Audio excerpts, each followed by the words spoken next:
Hey everyone, Bloxomatic here. So today I want to quickly go over the Warframe Devstream recap for 2 hours ago. Currently like 2 in the morning, because I'm an idiot and forgot the. But quickly before we start, I would like to say, if you're on right now, go head over to the events, and you can currently get get from the Lotus. We have them. You can get a Organ Reactor blueprint. Organ Catalyst Blueprint, so obviously go get those. They're freaking amazing and very useful. So with that, that's all I wanted to quickly go over, that they started the status alerts. And yeah, we'll go ahead and quickly switch over. The latest dev stream kicked off with some really lighthearted fun as they all showcased Awie's cosplay. So someone was cosplaying Awie, and it was actually really cool. I was surprised. Like, can you just like imagine like doing all of that? But then we dove a little bit into Warframe Mobile. The developers promised a release date of Android for the Android version before the end of the year, and of course they're still going to work on the iOS version that's never changing.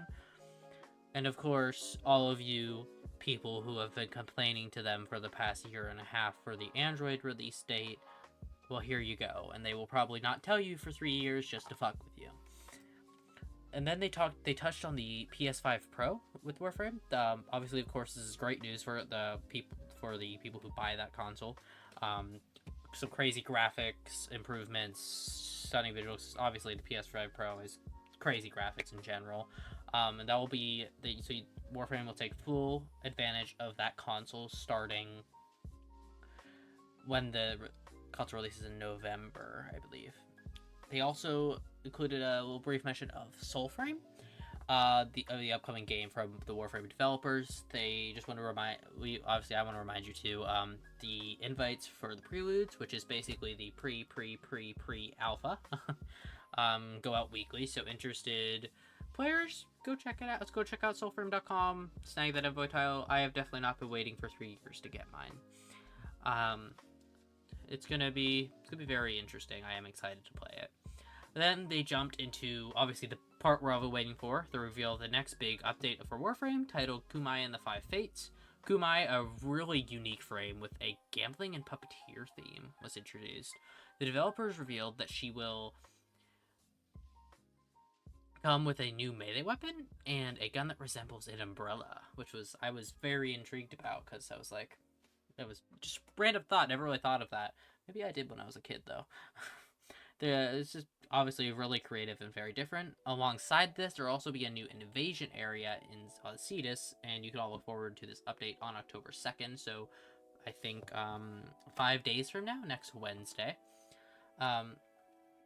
So during the stream, a short trailer also showcased Kumai's abilities. One of the highlights is her gambling mechanic.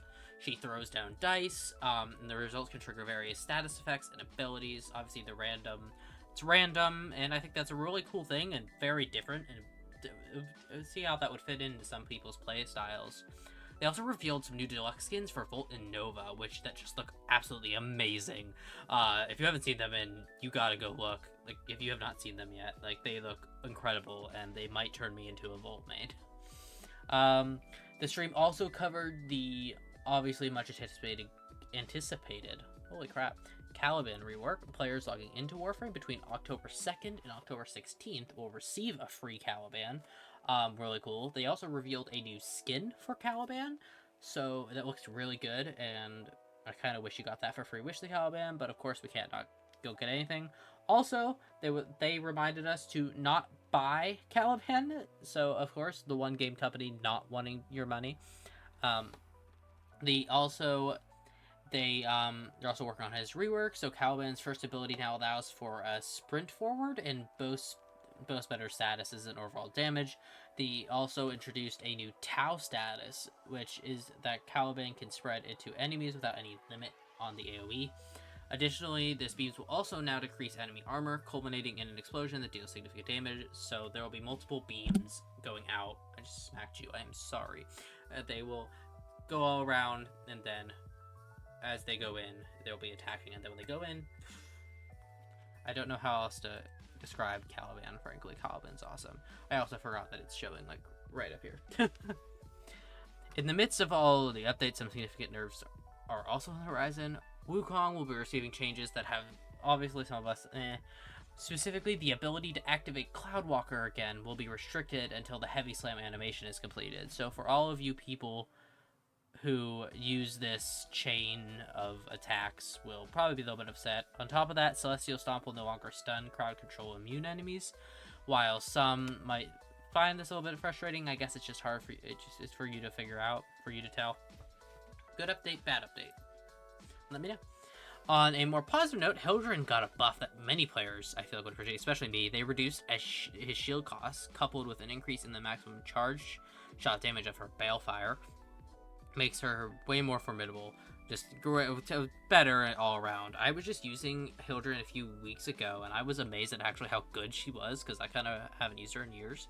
It's like, wow, if you run the circuit and have her thing, you just keep every enemy launched up and just let everybody else murder them. It's pretty great.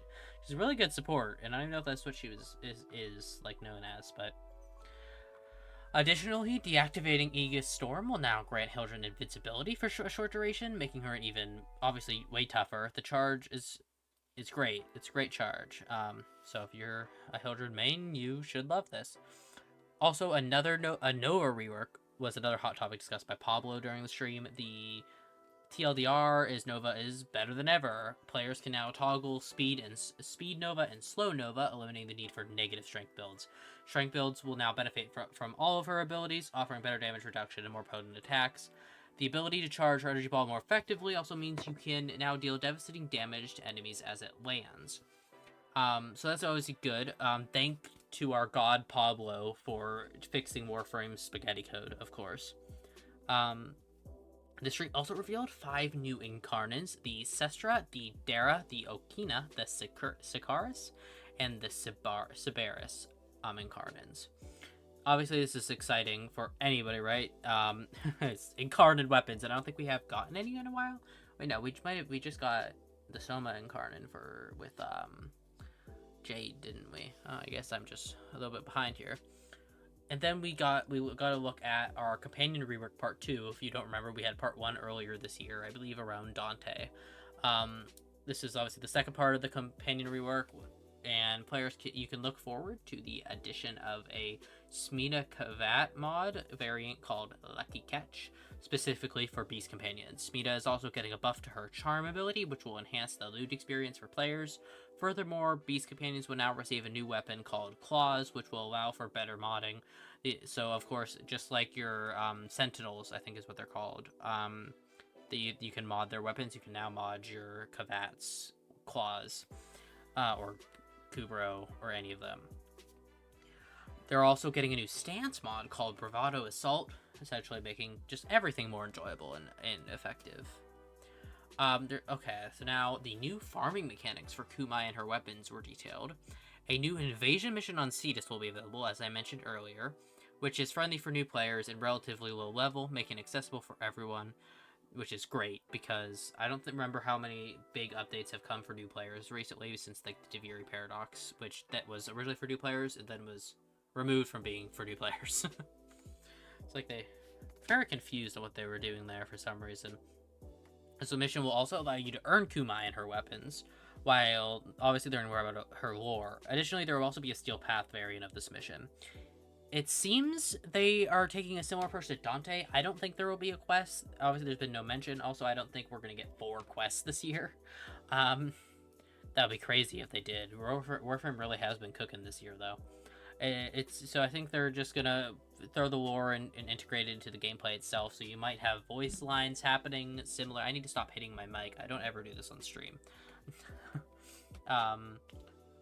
But yeah, they also showcased improvements to the new player experience and quality of life enhancements. For instance, players can now link their Steam accounts and log in without having to type their passwords, which is great.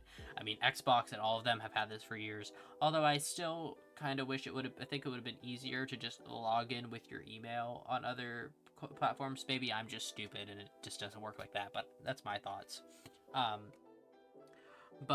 So now you can do that with Steam. So you can just, if you have your Steam account linked, you can just, when you open Warframe, you can just tap login and it logs you in, which is great. Great change. Obviously, God tier change. Also, there have been improvements made to the Fusion UI and the unowned mod drop location, the Codex. Moreover, Void Relics will now display owned and crafted statuses. Bye, Alice! Oh, hi! She's back. Oh my god. Oh. I swear to god. I don't know. She thinks I have food. I don't have food. Okay, dude, get out from under my computer. Come on. Hey, get on the bed. Oh my god, move. Go. So Void Relics will now display owned and crafted statuses, obviously just making that better.